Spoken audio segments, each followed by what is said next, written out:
Hello friends, welcome back to the channel Yo-Yo Bio, chapter Microbes in Human Welfare, lecture 2. Today what we are going to discuss is how microorganisms are useful for manufacturing industrial products. Industrial products में what we have is only two important points of discussion for today. They are helpful in making alcohol and they are helpful in making antibiotics. Though there are many other industrial products which are manufactured with the help of microorganisms. Now, these products are manufactured in large vessels called as fermenters. Large vessels, बड़े बड़े vessels होते हैं cylindrical shape के, okay, जिसके अंदर सारे के सारे रॉ मटेरियल्स डाल दिए जाते हैं और माइक्रो ऑर्गेनिजम्स डाल दिया जाता है. फिर वो माइक्रो ऑर्गेनिजम्स इन प्रोडक्ट्स पे काम करके जो भी कमर्शियल इंपॉर्टेंट प्रोडक्ट है, चाहे अल्कोहल हो, एंटीबायोटिक हो, वो सब मैन्युफैक्चर करके देता है. There is figure 10.4 in the NCERT text book which shows a fermenter. So refer to that photo so as to remember how fermenter looks like. Moving on, alcohol is produced with the help of Saccharomyces cerevisiae. Saccharomyces cerevisiae is the same organism which is used in bread making industry. वहाँ हम लोग उसको bakers yeast बोलते थे, यहाँ पर it is called as brewers yeast. Next, alcohol is usually prepared with the help of malted cereals and fruit juices. Now, malted cereals का मतलब होता है grains which are absolutely dried. And these malted cereals and fruit juices usually gives a type of alcohol which is called as ethyl alcohol, also called as ethanol. Quickly coming to 2 MCQ. Alcohol which is produced without distillation is wine and beer. And 3 alcohol which is produced with distillation are whiskey, brandy and rum.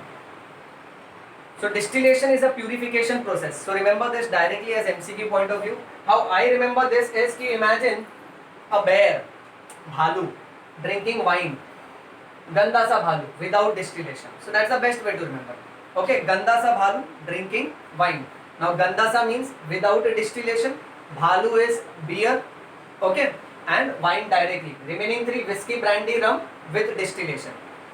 Moving on. Next, fermentation plant is the factory. It's a setup where ideally alcoholic fermentation takes place.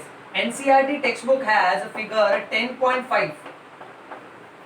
उसमें एक photo है figure 10.5 which shows use structures and setup जहां पर ideally ये सारे products बनते हैं.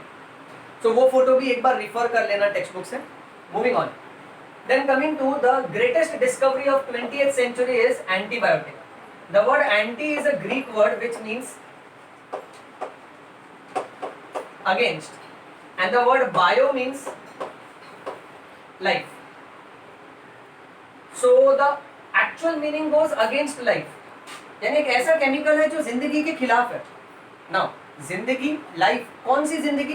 That means life means disease causing micro organism, यानी एक ऐसा केमिकल है जो बीमारी पैदा करने वाले जंतुओं को मार देगा. Next, for humans antibiotic means pro life, it does not mean against life. The first antibiotic was prepared by Alexander Fleming while he was working on Staphylococci. Staphylococci is a type of bacteria, and it is so amazing to know that the first antibiotic discovered by Alexander Fleming was an accidental discovery. By chance उसने ये antibiotic ढूंढा. कैसे? Let's see. Alexander Fleming इस bacteria पे research कर रहा था जिसका नाम है Staphylococci. तो इस बैक्टीरिया पे रिसर्च करने के लिए वो अलग अलग कंटेनर्स में, ऐसे बहुत सारे कंटेनर्स में इस बैक्टीरिया को ग्रो कर रहा था. तो इसमें बहुत सारे स्टेफाइलोकोकाई ग्रो किया, इसमें बहुत सारा स्टेफाइलोकोकाई ग्रो किया. बट उसने देखा कि एक कंटेनर में जो अनवॉश्ड है, वो कंटेनर को उसने धोया नहीं था अच्छे से. ओके, उस कंटेनर में स्टेफाइलोकोकस ग्रो हुआ ही नहीं। फिर उसने जब उस कंटेनर को ध्यान से देखा, ही रियलाइज दैट कि it was an unwashed container और उसके अंदर ऑलरेडी मोल्ड नाम का एक फंगस का ग्रोथ था। तब जाके अलेक्जेंडर फ्लेमिंग का दिमाग चला कि शायद ये फंगस ने कुछ ऐसे केमिकल्स बनाए होंगे जो स्टेफाइलोकोकस को मार देता है, और उस फंगस का नाम था पेनिसिलियम नोटाटम। और इसी फंगस से, पेनिसिलियम नोटाटम से इसने जो पहली दवाई बनाई, इसलिए उसका नाम रखा penicillin. The first antibiotic which was discovered was penicillin. It was prepared from the fungus called as a Penicillium notatum. यहाँ अलेक्जेंडर फ्लेमिंग ने कमाल का दिमाग लगाया। उसने क्या सोचा कि दुश्मन को मारने के लिए दुश्मन का मदद लेने। दैट मीन्स अगर बैक्टीरिया मेरा दुश्मन है, क्यों? क्योंकि ये बैक्टीरिया मेरे शरीर में घुस के बीमारी पैदा करेगा, तो इसका दुश्मन ये फंगस है जिसका नाम है पेनिसिलियम नोटाटम। तो इस दुश्मन को मारने के लिए मैं दूसरे दुश्मन का मदद लेगा, यानी दुश्मन का दुश्मन अपना दोस्त। तो यहाँ उसने एक्सीडेंटली ये डिस्कवर कर लिया, जहां स्टेफाइलोकोकस का ग्रोथ सारे के सारे उसके कंटेनर में हो रहा था, एक कंटेनर में नहीं हो रहा था। क्यों? क्योंकि उसमें ऑलरेडी फंगस का ग्रोथ था। तब जाके उसको लगा शायद ये फंगस जरूर कोई ना कोई केमिकल बनाता होगा जो इस बैक्टीरिया को मार सकता है। फिर उसने उस पर रिसर्च किया और वो केमिकल को ढूंढ के निकाला, और क्योंकि उस फंगस का नाम था पेनिसिलियम नोटाटम, इसलिए उस केमिकल, उस एंटीबायोटिक, विश्व की first antibiotic, world's first antibiotic was named as penicillin. Now penicillin का पूरा इस्तेमाल, the full use of penicillin was established by two scientist, Ernest Chain and Howard flori.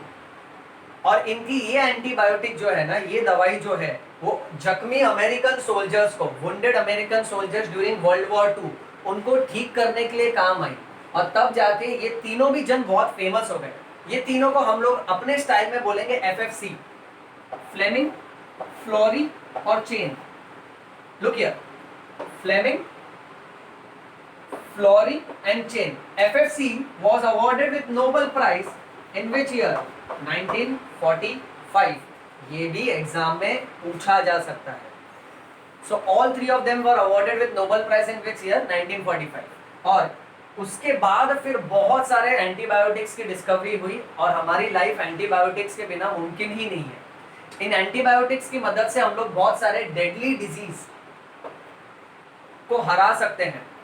3 deadly disease given in NCERT textbook. Number 1, whooping cough, which is also called as काली खांसी. Number 2, diphtheria, which is also called as galgotu. Number 3, leprosy, which is also called as kushtarog. These 3 diseases were responsible for killing millions of people globe-wise, worldwide. But now because of antibiotics, we can completely destroy these 3 diseases. Whooping cough is a very bad respiratory infection. Okay, it is typically called as whooping cough because the coughing pattern of the patient is very peculiar. Here the cough of the patient resembles the whoop sound which is made by the cow. Next, diphtheria. Diphtheria is very severe infection of the throat which develops a membrane and that causes a lot of difficulty in swallowing. Leprosy, also called as kushtaroga. Leprosy is an infection which is caused by a bacteria called as Mycobacterium leprae, responsible for causing degeneration of bones, extremities, and it spreads through droplet infections. However, exam में तुमसे ये नहीं पूछेंगे कि कौन से बीमारी में क्या होता है. You just remember the other name, whooping cough called as KK, काली खांसी, diphtheria, GG, galgotu, and leprosy, kushtarog. Just a general insight I can give you. Most of the beggars you have seen with dissolved or you can say degraded bones, right? Okay, with a degraded bridge of the nose, you can see actually the internal nostrils of them. Okay, that is nothing but leprosy. These patients have to be isolated. Anyway, moving on. Next, what are the different chemicals, enzymes and bioactive molecules? Bioactive molecules that we get because of microorganism. Pay attention now, these are extremely important information. Number 1, aspergillus एक fungus है and it can give me which acid? Citric acid. Acetobacter aceti will give me which acid? Acetic acid. Clostridium butylicum will give me which acid? It will give me butyric acid. Lactobacillus will give me which acid? It will give me lactic acid. Very important to note over here, only first is fungus, remaining three are bacteria.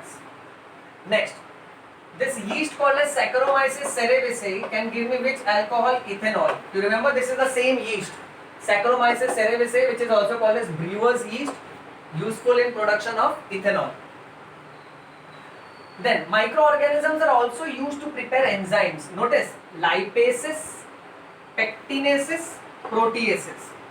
All these terms are ending with ases.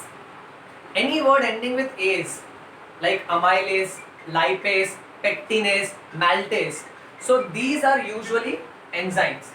Now, lipase is an enzyme which is prepared with the help of microorganism and it is used to remove oily stains from the laundry. Very important. Lipases are the enzymes which are prepared with the help of microorganisms, which is used to remove oily stains from the laundry. Next, pectinases and proteases are two enzymes which is used to clear bottled fruit juices. ये भी बहुत कमाल की बात है. देखो, अगर हम लोग घर में कोई फ्रूट जूस निकालते हैं और मार्केट से कोई कमर्शियल फ्रूट जूस ले आते हैं, सो मार्केट से जो फ्रूट जूस लाते हैं, जैसे तुम उसको कांच के ग्लास में डालोगे, what you will notice is कि वो बहुत क्लियर रहता है, उसमें वो फाइबर्स वो सब नहीं नजर आते हैं. ये क्यों होता है? क्योंकि they are treated with these two enzymes called as pectinases and proteases, which is used to clarify bottled fruit juices. Moving on, last three but very important point. There is this chemical called as streptokinase prepared from the bacteria called as streptococcus, and this chemical streptokinase is acting as clot buster. Clot buster का मतलब ये होता है inside our blood vessels if there is blood clot. Now, this blood clot is usually responsible for causing heart attack. Heart attack is technically called as myocardial infarction. अब समझो for example ये blood vessel हमारे heart की तरफ blood लेकर आ रही है और इस ही वेसल के अंदर एक खून की गांठ बन गई है. There is a blood clot. सो पानी के पाइप के अंदर अगर समझो कचरा जमा हो जाए, जिसको हम बोलते हैं कि पाइप चोकअप हो गया, तो हमको उतना पानी नहीं मिल पाएगा जितना हमको नॉर्मली मिलता है. उसी प्रकार अगर हार्ट की तरफ खून लेकर आने वाली ब्लड वेसल के अंदर क्लॉट हो जाए तो हार्ट को उतना ब्लड नहीं मिलेगा जितना उसको नॉर्मली मिलना चाहिए. इसके वजह से हमारा हार्ट नॉर्मल तरीके से पंप नहीं कर पाता है और इस कंडीशन को हम लोग बोलते हैं हार्ट अटैक, जिसको टेक्निकल भाषा में कहा जाता है मायोकार्डियल इंफार्क्शन. स्ट्रेप्टोकाइनेस वो कमाल का केमिकल है जो इस ब्लड क्लॉट को डिसॉल्व कर देता है, यानी इस ब्लड क्लॉट को, इस खून की गांठ को पिघला देता है. इसीलिए हार्ट अटैक के मामले में आईसीयू में इमरजेंसी बेसिस पे दिया जाने वाला इंजेक्शन होता है स्ट्रेप्टोकाइनेस, जिसको हम लोग ब्लड थिनर या फिर क्लॉट बस्टर भी बोल सकते हैं. मूविंग ऑन, नेक्स्ट, साइक्लोस्पोरिन एक केमिकल है जो हमको मिलता है ट्राइकोडर्मा पॉलीस्पोरम से. This Trichoderma polysporum gives me this chemical called as cyclosporin A, and this cyclosporin A is immunosuppressive agent, यानी ये हमारे शरीर की प्रतिकार शक्ति को कम कर देता है. Now you must be thinking कि सर अगर ये हमारे बॉडी के फाइटिंग सिस्टम को कम कर देता है तो ये कैसे काम का सब्सटेंस हुआ? Okay, now think about organ transplantation surgery. अगर मैं एक पेशेंट के बॉडी से किडनी निकाल के दूसरे पेशेंट के बॉडी में डालता हूँ, सो उस पेशेंट के बॉडी के इम्यून सेल्स, उसके फाइटिंग सेल्स ये जान जाते हैं कि ये किडनी का मटेरियल अपने बॉडी का नहीं है और ये उसको बाहर वाला घुसपैठ समझ के उसको अटैक करते हैं. That means our immune system tends to destroy the transplanted kidney because the transplanted kidney is made up of foreign protein, and in that case after such a supra major surgery it is very much important for these immune cells to calm down. इसलिए इन immune cells को शांत करने के लिए हर organ transplantation surgery के बाद, okay, the doctor gives cyclosporin A medicine. Okay, this cyclosporin A is immunosuppressive agent in cases of organ transplant patient.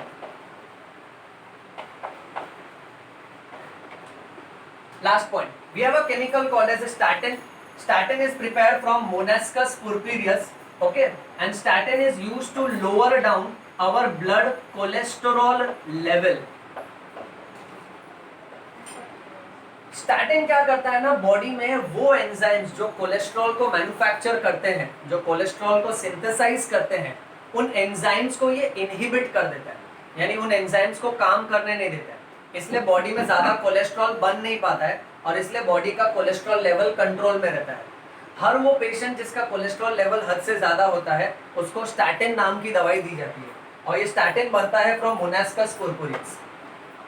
Well, I hope you all have followed this lecture for today. That's all for this particular session. Read bio, bleed bio, yo-yo bio, and stay connected to this wonderful channel. Thank you so much, everyone.